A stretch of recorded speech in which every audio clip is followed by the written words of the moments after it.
Samantha, 31. People always say that blood is thicker than water, but they never tell you what to do when your own blood turns against you.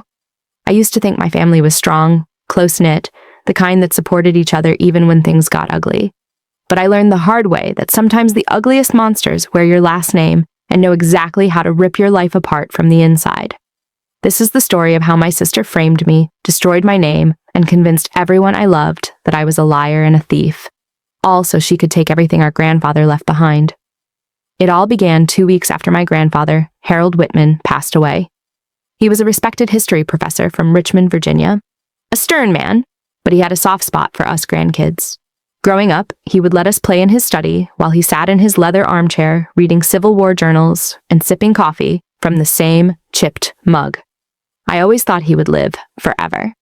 When he died, he left behind a massive estate on Monument Avenue, a mountain cabin in West Virginia, several antique weapons he collected from the Gettysburg battlefield, and a stock portfolio that most families would kill for. As it turned out, that last part wasn't just a figure of speech. The whole family was supposed to meet at his house to discuss the inheritance. Everyone came, my Aunt Pamela from Chicago, my cousin Eric from Boston, my older sister Marissa, and a handful of others I had not seen in years. We were all gathered in the large dining room under the dusty chandelier, the table cluttered with folders, copies of the will, and cups of lukewarm coffee. I was there because I believed we would talk, maybe argue a little, but ultimately distribute things fairly. I was ready to take only what was written in the will, which was a modest share along with the others. That was my mindset walking in. But something twisted happened that day. Something I never could have predicted. It started when Marissa stood up from her chair and said she had something important to address before we proceeded. I felt the mood in the room shift instantly. Her voice had that forced calmness that always meant she was setting the stage for chaos. She looked directly at me and said she believed I had forged documents to change the distribution of the inheritance in my favor. At first I laughed. It sounded so ridiculous, so out of character. I thought she was making some kind of awful joke, but no one else was laughing. My cousin Eric leaned forward and asked her to clarify. She said she received an anonymous tip that I was planning to manipulate the legal paperwork to have everything transferred solely to myself. I froze. I looked around and saw the suspicion already forming in their eyes. My aunt stood up and demanded that I open my bag. At that point, I still believed reason would prevail. I had nothing to hide, so I handed over my bag with a calmness I did not feel. What happened next broke something inside me. My cousin pulled out a folded set of papers from one of the inner pockets of my bag. Everyone leaned in. I stepped closer, confused and nervous. The paper looked like an amended copy of my grandfather's will, complete with a forged signature and a false notary stamp. It stated clearly that the entire estate was to go solely to me, cutting out the rest of the family. I swear I went cold all over. My heart pounded, and my hands started trembling as I tried to speak. I told them it was not mine. I said I had never seen that paper in my life. I tried to explain that someone had planted it. No one listened. They were all looking at me like I had just spat on my grandfather's grave. My aunt accused me of trying to steal from the family. Eric called me disgusting. My cousin Janet said she always knew I was greedy. The shame was unbearable, and no matter how much I tried to defend myself, they overpowered me with words full of disappointment and fury. That was when it clicked in my head. Marissa. She had done this. She had set me up. I knew it because no one else had access to my bag, and only she had been alone with me earlier in the kitchen when I had left my purse hanging on the chair. I remembered the way she touched it, pretending to brush off some invisible lint while I was distracted by the coffee machine. The realization made my blood boil, but there was nothing I could do. Accusing her would just make me look more desperate and unstable in front of everyone. She was always the golden child. She worked in law, had a clean record, and always knew how to play victim when it served her. And now she played everyone like a violin. I was the outsider. I was the criminal. I was the shameful stain they wanted to scrub out of the family history. They told me to leave. They told me I was no longer welcome. I will never forget the way they looked at me, as if I were nothing but filth on their shoes. I walked out of that house shaking, humiliated, and burning with rage. I wanted to scream, cry, destroy something, but I just kept walking until I found myself sitting alone at Libby Hill Park, staring at the James River, numb to the cold, the wind, and everything else. I had been erased from my family in the span of 1 hour, all because Marissa wanted everything for herself and was willing to crush me to get it. I did not even try to contact them afterward. I knew they would not listen.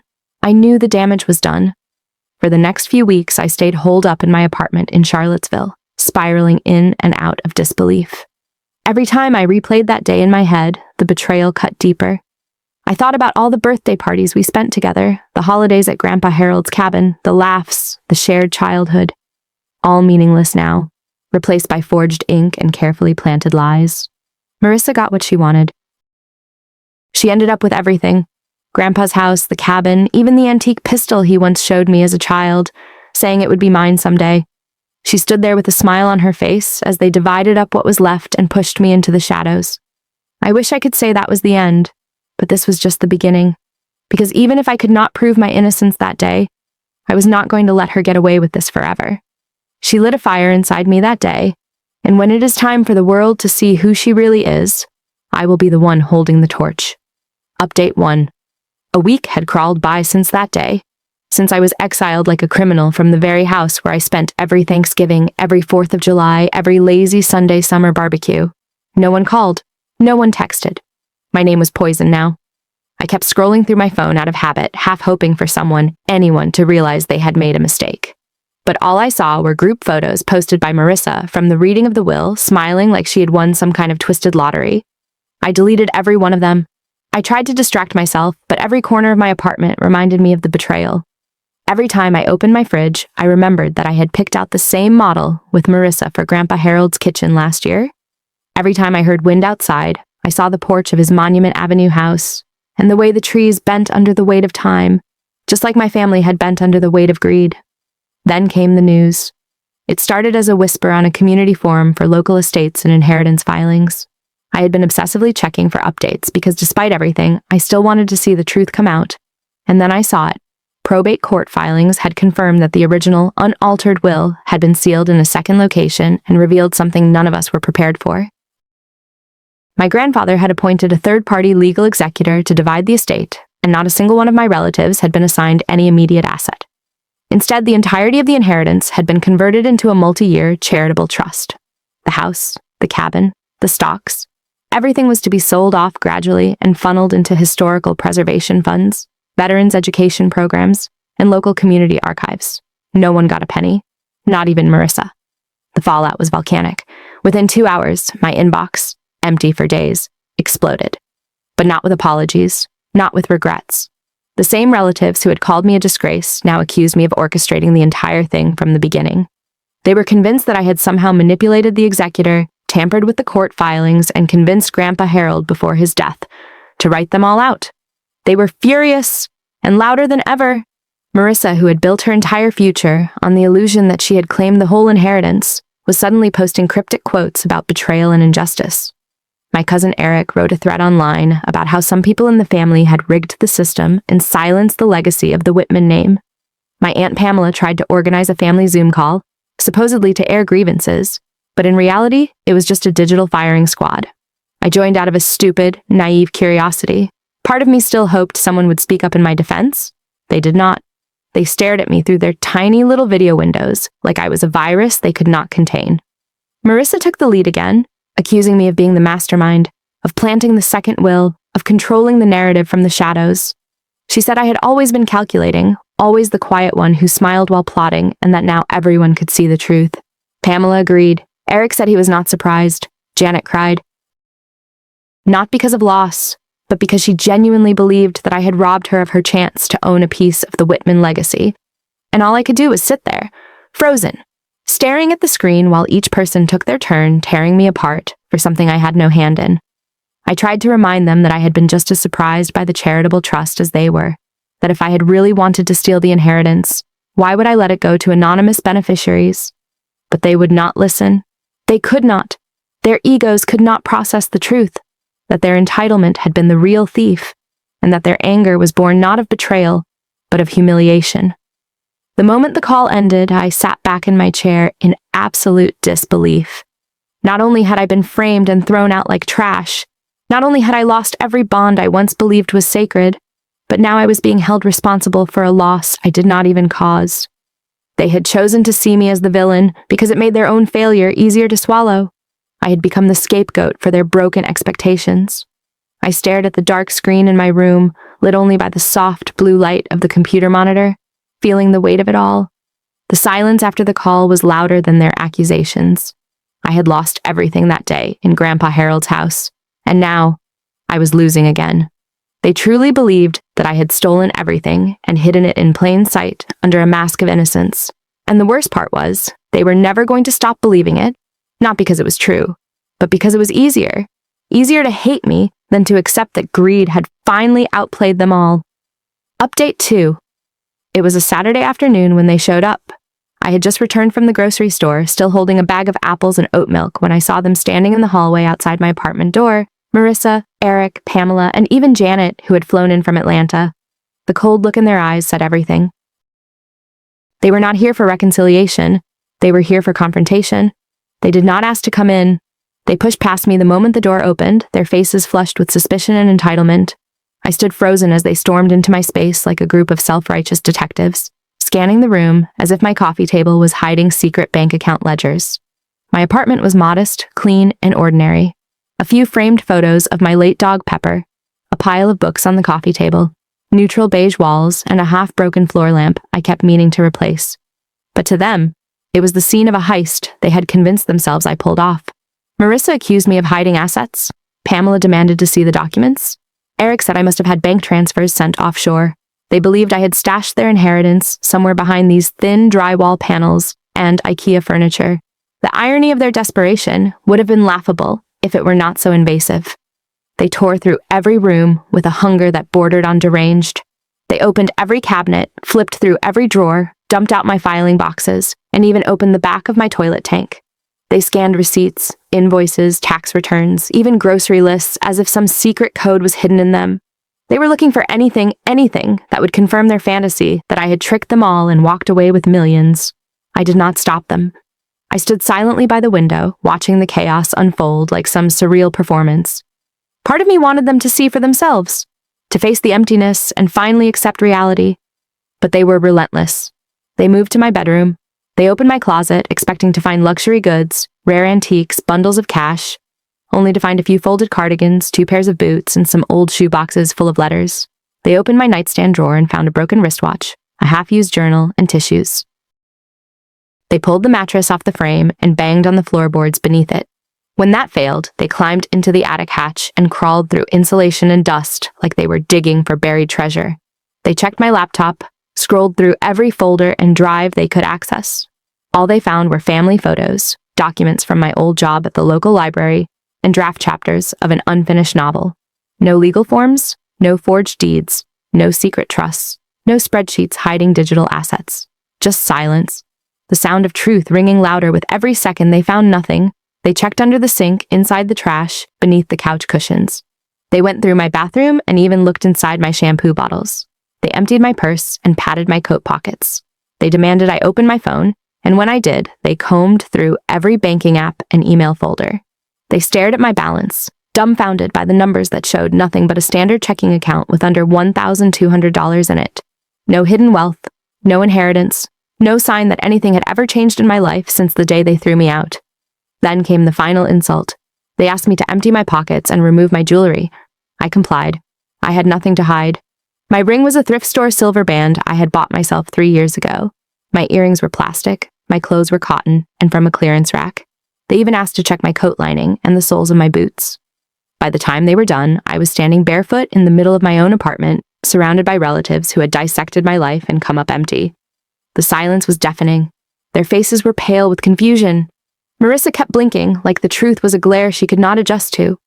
Eric rubbed his face with both hands. Pamela kept looking around the room, like she had missed something. Janet leaned against the wall as if her legs could not hold the weight of her crumbling certainty.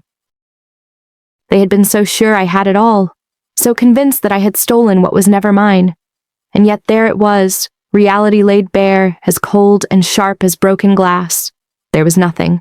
No money, no property deeds, no stolen future. Just me, standing in the wreckage of their delusion, still carrying the scar of a lie they helped spread. They had checked everything, turned my entire life inside out, and still found nothing. And that somehow shook them more than if they had found everything, because it meant they were wrong. But even then, they were too proud to admit it, too deep in the illusion to see the truth.